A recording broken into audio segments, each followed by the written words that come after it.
Thank you for joining the VeEX Technical Training Series. The topic for this session is testing for ingress.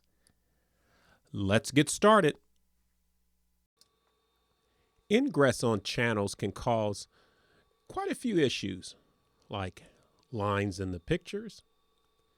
Your high-speed data, it can have slower speeds. Interference with two-way radio services that's using that same frequency. You can have macro blocking, freeze frame, even loss of picture and sound. Now let's look at some of the common causes of ingress.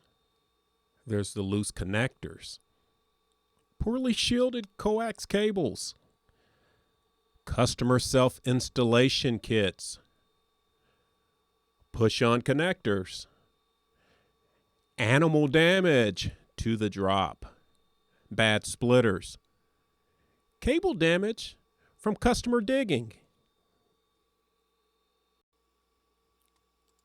To troubleshoot ingress, simply select ingress. Once you select ingress, the spectrum analyzer will load.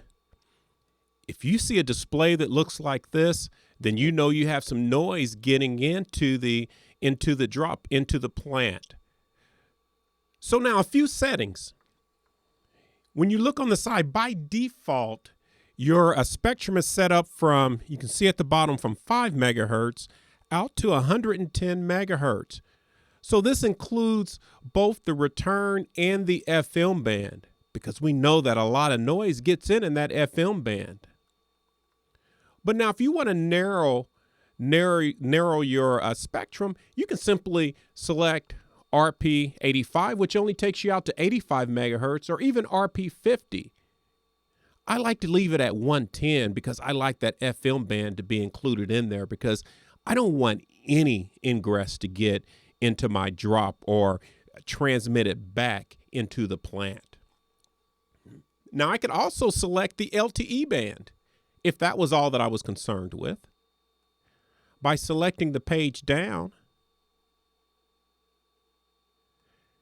I could look at the entire forward path out to 1.2 gig, or just the FM band by itself. I'm going to select the page up.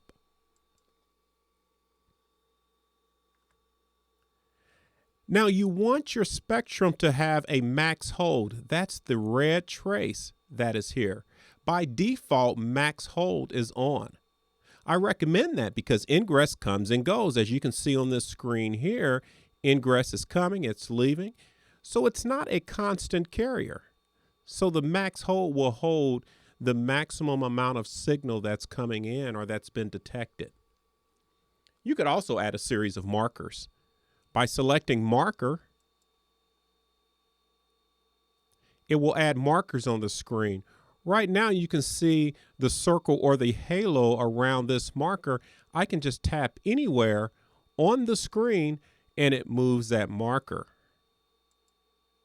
Now let's say if I want to highlight or move my yellow marker. By tapping on the frequency, I'm going to tap that now. You now see that my halo or my mark is on my yellow marker. Then the same thing. I can move my marker by just tapping on the screen. Now the markers are useful if there's a particular carrier that you're wanting to look at.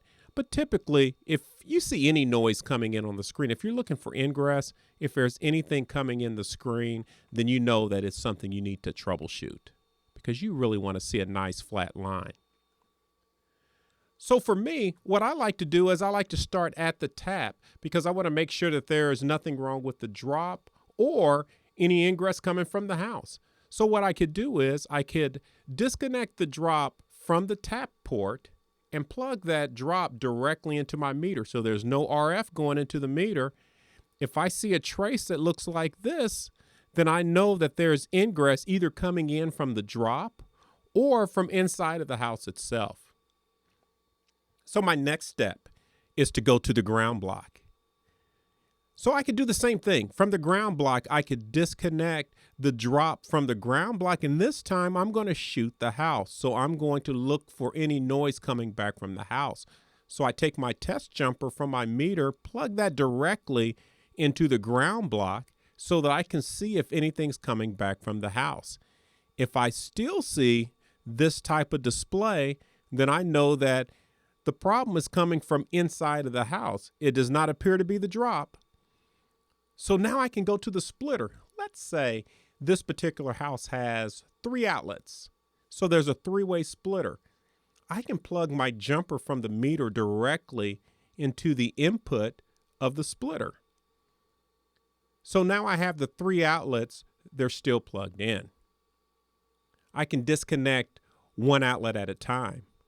When I disconnect the first outlet, if the screen still looks like this, then I know that the problem is not that particular outlet. Then I can proceed to the next one. Now, if I disconnect one of the lines, and all of a sudden it goes to a nice flat screen. So right now, if you look at the display here, it's nice and flat. The yellow is my live trace. So it shows there's no ingress. So I know that that was the line. So now I can proceed directly to the outlet itself, and then I can do that divide and conquer like we do always, and just see if maybe it's a bad connector, replace connectors, maybe it's the line itself, maybe it's poor shielding. So you want to do those particular troubleshooting steps. Once you have everything corrected, then just simply plug everything back in, go back to your tap, shoot the drop again. If everything is still nice and clean, you know that you've corrected the issue. Hopefully this was helpful. If you have any questions, feel free to contact VeEX. Thank you.